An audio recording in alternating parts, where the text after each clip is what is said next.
All right, so Dr. Fishbein, can you please introduce yourself to us? Sure. I'm Dr. Fishbein, Jonathan Fishbein. I'm an optometrist in New Jersey, in North Brunswick. My wife and I started a practice called Somerset Eye Care back in 2001. We were initially in Somerset, New Jersey, and moved to our current location in North Brunswick on Route 27 in 2016. So we've been here for about 8.5 years now. So, can you tell us about your journey into optometry and what inspired you to pursue this field? Sure. When I was or really like from a kid, even I knew I wanted to do something in the medical field. So, through undergrad, I had thought about med school and, sorry about that, and dentistry and, other areas, within the medical field. Podiatry was kind of in the mix as well. Um, can you hold on 1 second? And are you hearing that beeping noise? Oh, you're not. Okay. It's only on my end then. Okay. Um, so yeah, so through undergrad, I was considering all those things. I was also interested in psychology. So by the time I finished undergrad, I kind of put all that together and didn't really know about optometry. I'm not one of those eye doctors who had this, revelation from an early age where, I wore glasses and an eye doctor changed my life, which a lot of my colleagues are kind of in that scenario. I just kind of found the profession um, through other methods. And I remember when I was finishing undergrad and getting my degree, there had been a seminar put on by one of the optometry schools, and that's how I kind of started looking into that and thought that it was really appealing in terms of being able to kind of go through that kind of training a little bit quicker and start entering practice at a little bit basic kind of being able to hang out your shingle a little bit sooner than going through medical school, which is a much longer path. So I did like a couple of gap years when I was in undergrad. So the time I started, I was 24 already. And so at that point, I didn't really want to, take on the burden and expense and time of going through med school before I could actually start a career. So that's kind of how I wound up in optometry. So we know you've been in this field for over 30 years now, and we just wanted to know how has the practice of optometry evolved during your career? Um, how's it evolved? So what I would say is a big part of it is really technology. So, when I started, for instance, it was really unusual that medical records were done on a computer. Everything was on paper charts. Any office that you would enter would have just rooms, especially if it's an established practice, would have just rooms of paper eye charts kind of spread throughout. So, the advent of medical records, when we started our practice in 2001, we made the decision. My wife and I had both been in practice for about 3 or 4 years at that point, at other offices. So when we started our own office, we made the decision to just go right into just pure electronic health records. And that was pretty unique at the time. In 2001, that wasn't the norm. Um, and so I think that that's a big part of things is just having the medical records, which adds to efficiency, makes it easier to communicate with other providers. And that's kind of evolved now where, you have these things called patient portals, which allow the records to be uploaded and allows a patient to get their own records really efficiently and easily, and typically in an easy to understand way for the patient, where people can be more in control of their own healthcare when they have access to that. I think the other change is really like just a lot of the technology around the instruments. So when I started, there really weren't um, like, for instance, one of the things we do now with eye care is we take photographs of patients' eyes, of the inside of the retina. So, for instance, when I started practicing, the doctor that I worked for before we opened our practice, this was 1998. Um, Her office had a retinal camera, which was it took Polaroid pictures. So, you would take a picture and literally you have to wait for it and do that thing with the Polaroid pictures, and wait for it. And then you'd kind of staple that into the patient's chart. Now it's pretty common. All of that's digital. A lot of the equipment that looks at the deeper layers in the eyes now, those used to be things that would only be found in a hospital setting. And now just the technology that really lets us take better care of patients and learn more about the internal health of the eyes and better diagnose conditions and better explain things to patients. A lot of that now is really available and affordable, where a lot of eye doctors will have that technology available that, even as recent as 10 or 15 years ago is really only something that would be found in a teaching hospital type of situation. Okay, so we know you have specialized in areas like low vision rehabilitation and glaucoma management. Mhm. So can you share a case or two that really made an impact on you? Um, yeah.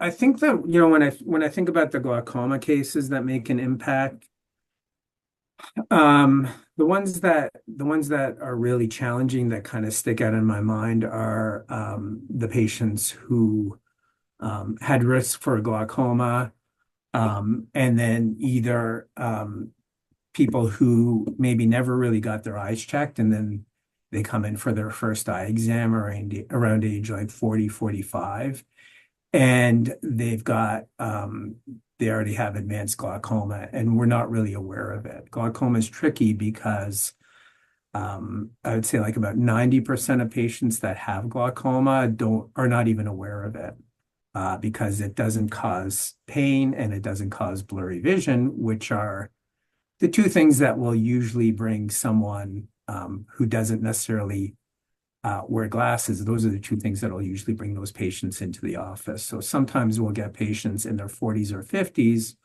which is the age where most people who, even if they never needed glasses, start to have difficulty with their reading vision.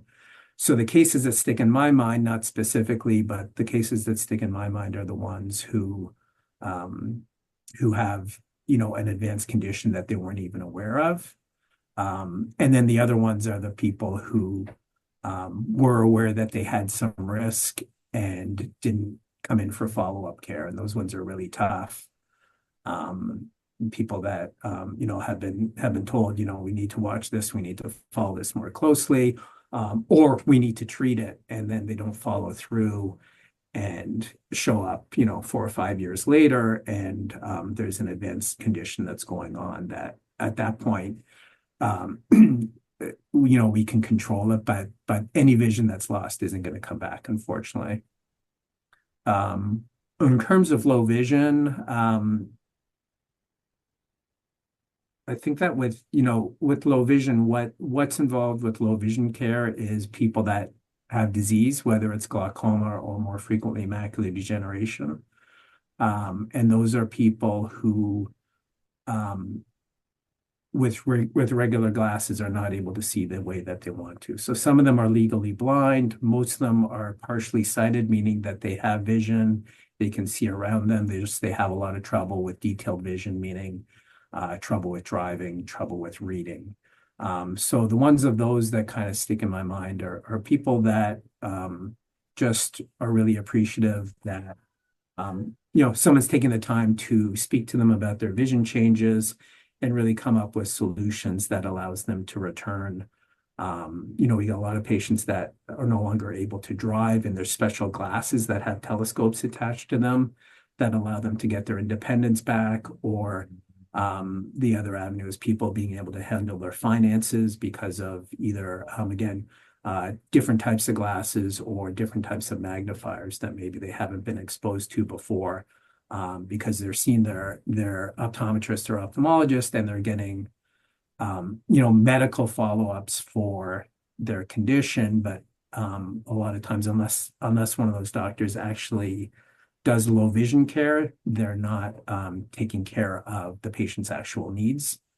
So as a low vision provider, it's really rewarding to be able to do that.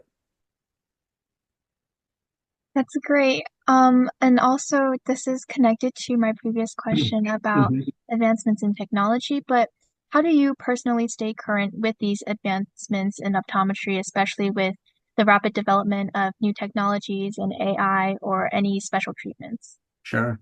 Um, so a lot of that happens with in-person with education. So pretty much any medical professional, whether it's optometrist or medical doctors or really anything in the medical field, in the healthcare field, has a requirement to take a certain amount of continuing education credits per year. So pre-COVID, that was almost always done in person. During the COVID world, a lot of that changed to being online, but there has to be a certain amount of continuing education. And most of that is directed towards new medications, new equipment, new ways of diagnosing conditions. So a lot of it happens from that. There's a lot of journals that are out there. There's a lot of online forums that are specific for eye care and optometry. Um, those are all ways that, one can keep up with things. So a lot of that is really going to be, provider dependent. So if a provider is happy with what they're doing and doesn't really care about new technology or chooses not to, then, unfortunately, their patients are going to be kind of stuck with technology that might be 5, 10 years old. But the providers, which I include myself with that, as well as the other doctors that work in our practice, are all, pride ourselves on being up to date with new technology and what's new out there.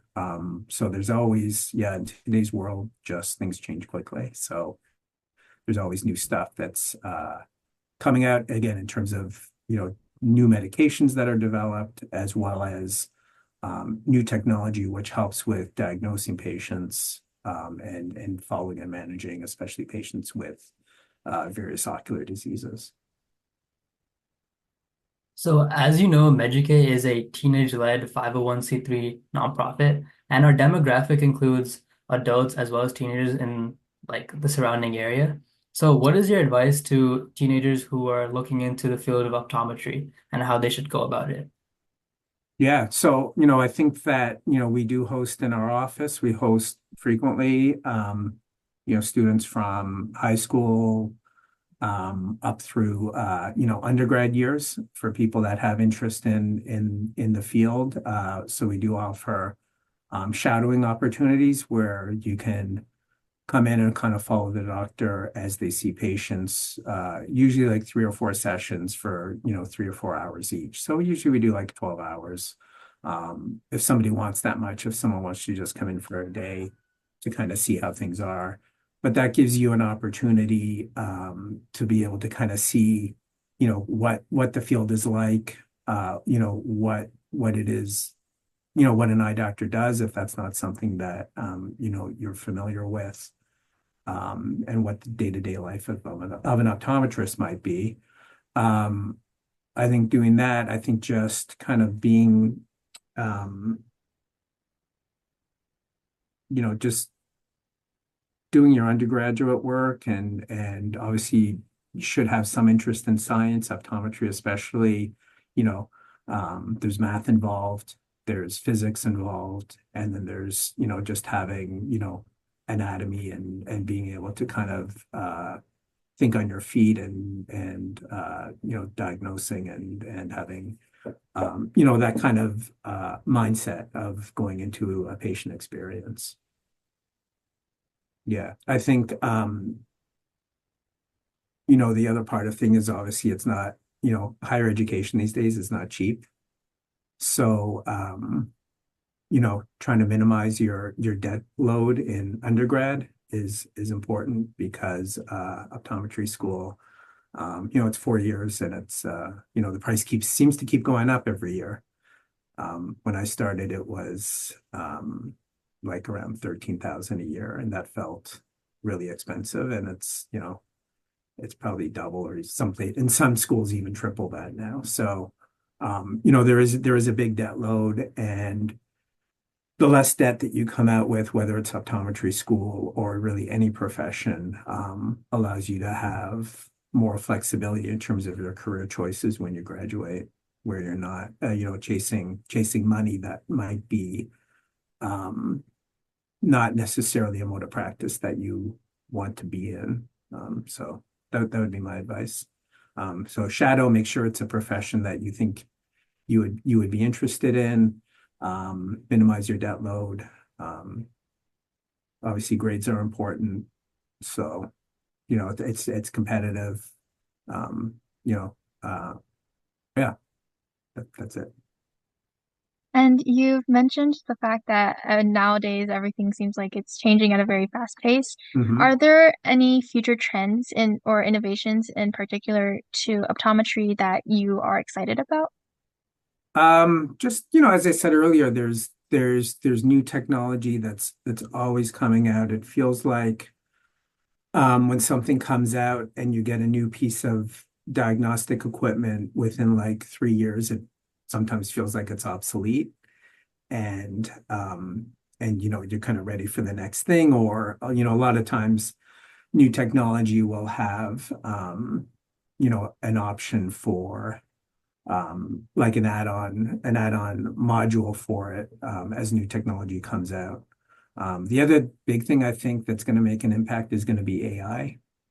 So that is going to impact on diagnosing conditions more efficiently and more accurately, but also in terms of record keeping and improving doctor efficiency, reducing like medical errors in charting, communicating with other providers. I think there's avenues in all those aspects. Yeah. All right, thank you so much. That's all the questions we have Okay. prepared for you today. Fantastic. If it's okay with you, it's okay if we take like a quick picture, just I'll take like a Yeah, screenshot. All of right. course. Yeah, definitely. Blocking the background a bit. All right, thank you so much, My Dr. pleasure. Fishbein. Yeah, you guys have my email, so if there's, anything else you need or want, happy to be an additional resource for you guys. Congratulations on this program. It seems really, really cool that you guys are doing this. It's great to see. I know your generation and gets a little bit of a bad rap sometimes, so it's great to see you guys, as rising juniors being so proactive with this and taking an interest and being involved. So yeah, if you guys anyone wants to come visit the office, even if you don't want to shadow, if you just want to come see what it's about, come in for an eye exam or just meet with the doctors, ask some questions in person, we're happy to accommodate that. Like I said, you guys have my email, so feel free to reach out as needed. Thank you so Thank much. you